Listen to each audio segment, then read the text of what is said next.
माध्यम से अगर बात की जाए तो यहाँ पे हरियाणा विधानसभा के लिए जाते हुए साइक्लोथोन यहाँ पर रखा गया है। साइक्लोथोन में यहाँ पर या तो ई रिक्शा का भी इस्तेमाल किया जा रहा है, बैटरी कार्ड का भी, क्योंकि संदेश दे रहे हैं नशे के खिलाफ। और इसके अलावा अगर बात की जाए तो पर्यावरण को कैसे सुरक्षित किया जा सके, पर्यावरण को साइड में करेगा, थोड़ा सा साइड में करके नहीं यहाँ पर विरुद्ध जो है एक मुहिम छेड़ी हुई है, उसको लेकर भाई इसको साइड में ले ले, इस वक्त हरियाणा एक साइड दूसरी तरफ है, ड्राइवर तरफ ले ले, साइकिल पर जा रहे हैं। उनके साथ में तमाम आप देख सकते हैं विधायक उनके साथ में तमाम, जो अगर बात की जाए तो कैबिनेट मिनिस्टर जो है वो यहाँ पर जा रहे हैं। साइकिल यात्रा एक सीधा संदेश है नशे के विरुद्ध।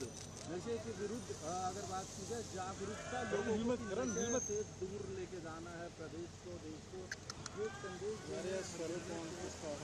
मंत्री जो है हरियाणा, क्योंकि हरियाणा विधानसभा अध्यक्ष की तरह से देंगे और वातावरण भी शुद्ध हो, वातावरण में भी पोल्यूशन हमें हमारा शरीर भी स्वस्थ रहता है। अगर मुख्यमंत्री जी नियमित रूप से व्यायाम करते हैं? आप जानते हैं कीजिए, व्यायाम तो आदमी की दिनचर्या का एक हिस्सा है और व्यायाम से ही एक्टिविटी बनती है।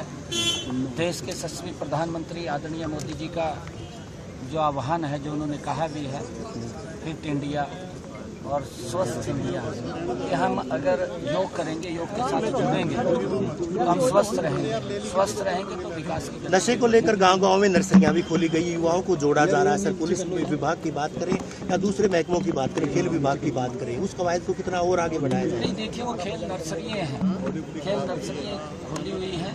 ये हमारा युवा खेलों की तरफ बढ़े, नशे की तरफ न बढ़े, क्योंकि हमारा युवा हमारे देश की, हमारे राज्य की प्रॉपर्टी है।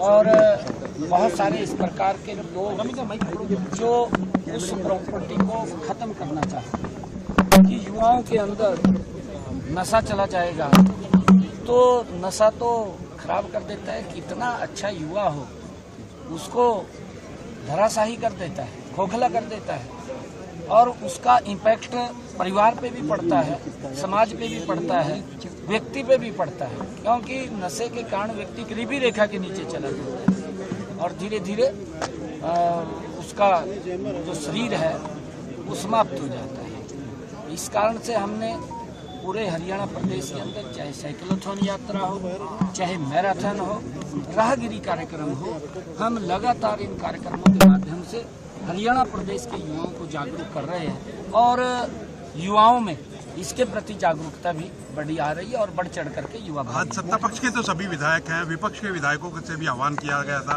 लेकिन वो नहीं पहुंचे हैं, तो अपने आप वहां पहुंचेंगे? नहीं, आके मिल जाएंगे। माननीय स्पीकर साहब ने उनको आह्वान किया था, आ जाएंगे, कोई बात। मुख्यमंत्री, जो क्रॉस बॉर्डर जो नशे की तस्करी होती है उसको लेकर क्या रोकने के लिए क्या? देखिए, हमारी एक क्षेत्रीय कमेटी बनी हुई है जिसके अंदर पंजाब है, जिसमें राजस्थान है, हिमाचल प्रदेश है, उत्तराखंड है, यूपी है।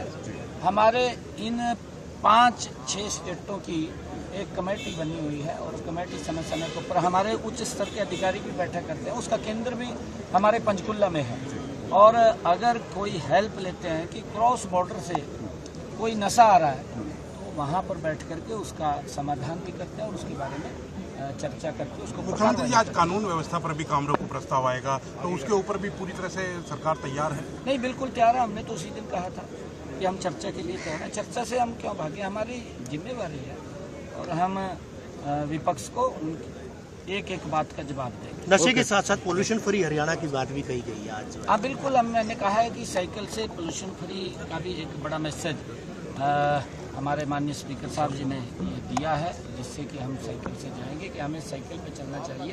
क्योंकि आजकल जिस प्रकार से ईवी व्हीकल्स आ रहे हैं, ये पोल्यूशन के अंदर एक बहुत बड़ा आदरणीय मोदी जी का जो अभियान है कि पोल्यूशन को कम करना है, उसके अंदर लगातार। नौकरी की बात की गई है, 1984 के जो पीड़ित परिवार हैं उनको नौकरी जी जी जी जी जी। देखिए, ये दुर्भाग्यपूर्ण था, इतनी बड़ी त्रासदी जो सिखों के ऊपर हुई है। किस प्रकार से उनको जला दिया गया। कल मैं जब बात कर रहा था, मैं देख रहा था कि लगभग 17 गुरुद्वारे, दुकानें, घर, व्यक्ति, रेल के डिब्बे, अगर कोई रेल में या बस में मिल गया उसको भी, किस प्रकार का वो मंजर था। वो परिवार तबाह हुए हैं। परिवार कहीं ना कहीं वो बैकफुट पे चले गए, क्योंकि कई ऐसे परिवार थे जिन परिवारों में कमाने वाला एक था, वही चला गया। तो परिवार के सामने एक बहुत बड़ी समस्या आकर के खड़ी हुई है।